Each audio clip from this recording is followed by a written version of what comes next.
Hello my dear children, welcome back to my channel. आज आपको पढ़ाएंगे प्रीपोजिशन। प्रीपोजिशन आपने पार्ट ऑफ स्पीच के कौन कौन से पार्ट पढ़े? Noun, pronoun, verb, adverb, adjective. अब आपका आता है प्रीपोजिशन। इसमें बेटा एडजेक्टिव की डिग्रियां और एडवर्ब की डिग्री आपको लास्ट में पढ़ाएंगे। तो प्रीपोजिशन क्या है? Preposition is a word placed before a noun और अ प्रोनाउन। किसी संज्ञा अथवा सर्वनाम के बिफोर मीन्स पहले आते हैं तो क्या कहलाते हैं? प्रीपोजिशन। और क्या बताते हैं कि to show its relation to some other word or words in the sentence. Preposition वह शब्द है जो किसी नाउन या प्रोनाउन के पहले आकर, किसी नाउन या प्रोनाउन से पहले प्रयुक्त होकर के उस नाउन या प्रोनाउन का संबंध बताते हैं, संबंध प्रकट करते हैं या अन्य शब्द या शब्दों से दर्शाते हैं। उसको क्या कहते हैं? प्रीपोजिशन। किसी भी नाउन या प्रोनाउन से पहले आते हैं और उस नाउन या प्रोनाउन का दूसरे शब्दों से संबंध प्रकट करते हैं या बताते हैं कि क्या संबंध है, वो आपका प्रीपोजिशन कहलाता है। एग्जाम्पल आपका बेटा है at, in, on, of, between, to, by, till, of, against, by, for, into, near, across, after, from, with, since, before, inside, along, down, within, about, among, round, over, towards, above, under, without, during, through। ये आपके बेटा है preposition. अब आपको हम बता दें कि प्रीपोजिशन फिर से एक बार देखिए कि किसी नाउन या प्रोनाउन का दूसरे नाउन या प्रोनाउन के साथ या दूसरे शब्दों के साथ संबंध बताते हैं। एग्जाम्पल के लिए जैसे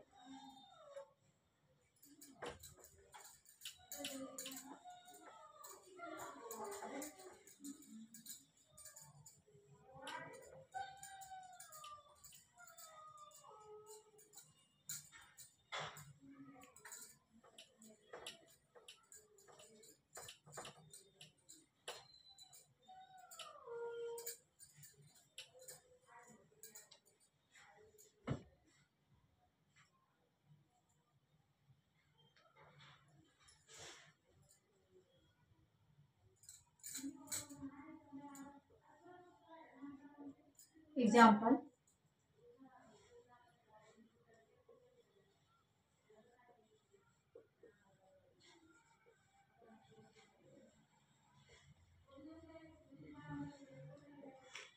ऑन द रोड।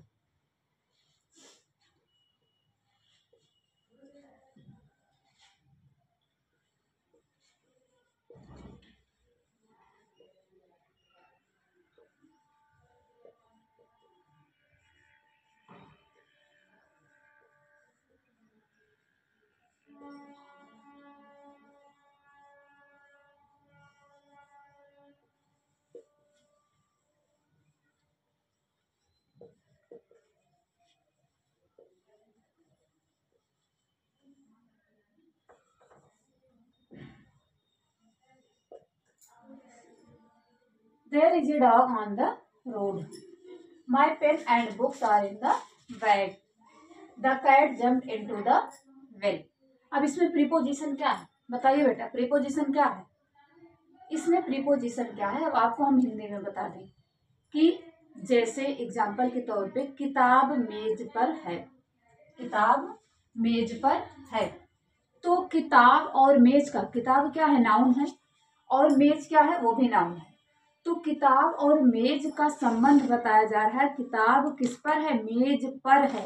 तो उस नाउन का उस नाउन से संबंध बताया जा रहा है और वो किस शब्द से हो रहा है? पर शब्द से हो रहा है, जिसको इंग्लिश में ऑन कहते हैं। तो वो आपका क्या होगा? Preposition. There is a dog, dog और रोड, ये क्या है? नाउन। ये क्या है? नाउन।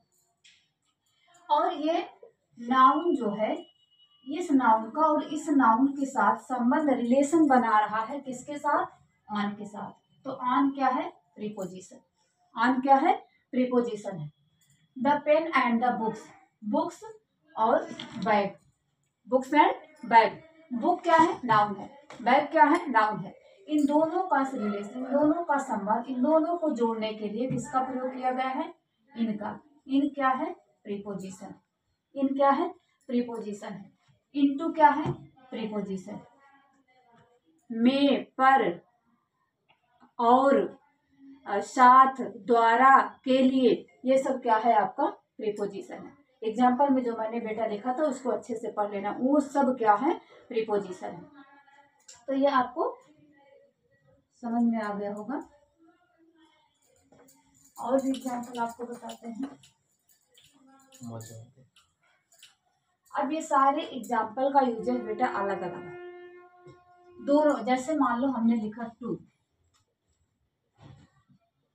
टू से एंड को, फ्रॉम, इसका भी से होता है, से, और टू की मीनिंग को भी होती है, फ्रॉम से।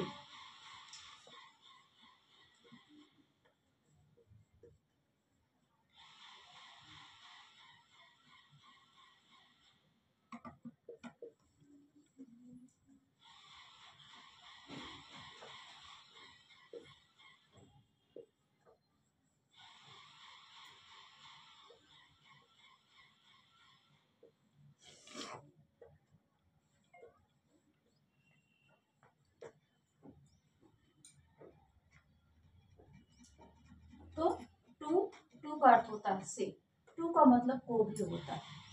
अब इसका दोनों, इसका यूजेज अलग अलग होता है, लेकिन मीनिंग क्या होती है दोनों की? ए से होती है, इसका को होती है। फ्रॉम का मतलब भी से होता है, टू का मतलब भी से होता है। अब दोनों हम लगाएंगे कहाँ, यूज कहाँ हम करेंगे? तो टू का जो है किसी के साथ संबंध बताना हो तो आपका टू का यूजेज होगा। और ये क्या होगा? संबंध मतलब जुड़ना होगा कहीं से। जैसे एग्जाम्पल के तौर पे आपको बता दें,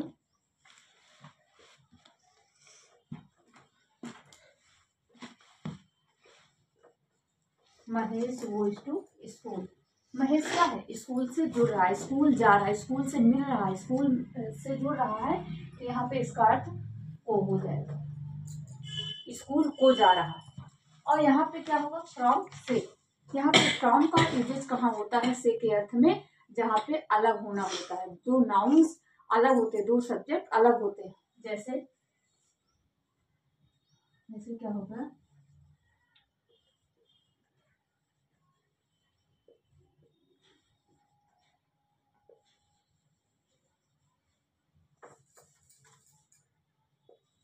fell from the tree, the leaves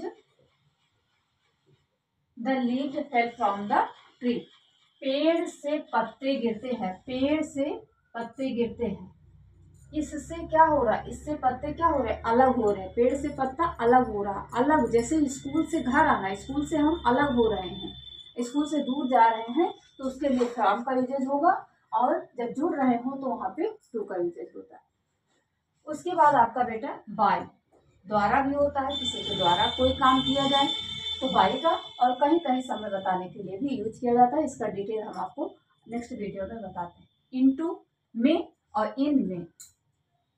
into means में होता है, इन मीन्स भी में होता है। इन का यूजेस कहाँ करेंगे? इनटू का यूजेस कहाँ करेंगे? इन का यूजेस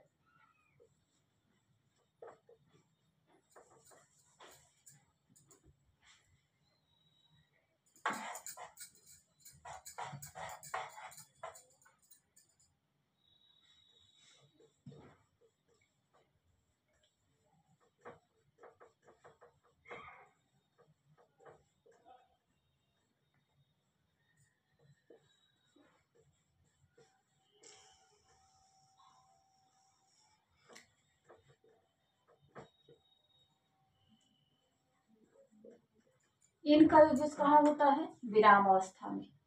इनटू का गतिशील अवस्था में। अब विराम अवस्था, गतिशील अवस्था, जहां पे मूवमेंट हो, मूविंग अवस्था में होता है।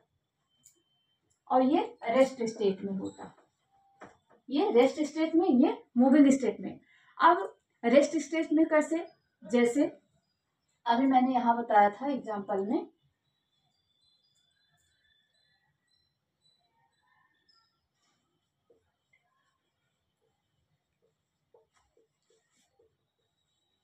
मेज कमरे में है।